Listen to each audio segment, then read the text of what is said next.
তো গাইস ব্যাপারটা হলো আজকে আমি অনেক ভোর ভোর ঘুম থেকে উঠে পড়েছিলাম, তারপরে ওই বাইরে এসে দেখি আমি এত ভোর ভোর ঘুম থেকে উঠেছি যে এখনো সূর্য পর্যন্ত ওঠেনি। সালা কটা বাজে দেখি তো এখনো সূর্য ওঠেনি। ও মাই গড, আবে সালা এ তো 4টে বাজে গেল বে।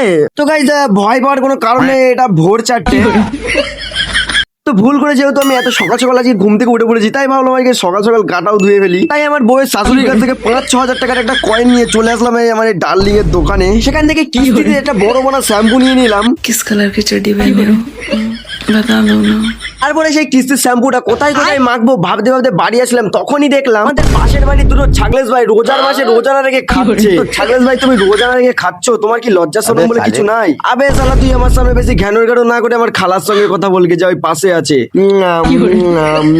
শোন চাপাচোদা, তুই ভিডিও করছিস ভালো কথা, যদি তুই এই ভিডিওটা ছাড়িস, আরে বাপরে ছাগলেশ ভাই তো ভালোই পিকআপে আছে দেখছি, এখান থেকে খুলে নেওয়ার আমার জন্য উত্তম। তারপরে গাইস বাড়ি এসে গা গোসল চান সব একবারে করে নিলাম, যেহেতু আমি রোজা ছিলাম তাই এখন করে নেবো আমি দাঁতন। তারপর আমি দাঁতন নিয়ে চলে আসলাম আমাদের বাড়ির একটা ভিআইপি জায়গায়, যেখানে আমাকে এমন কাঁচা মেরে উঠতে হবে। এখানে দাঁতন করতে করতে আমার মাথায় শুধু ওই ছাগলেশ ভাইয়ের হুমকিটা আসছিল, যদি সত্যি আমাকে কিছু করে দেয় ভিডিওটা ছাড়লে। আর ঠিক এমন সময়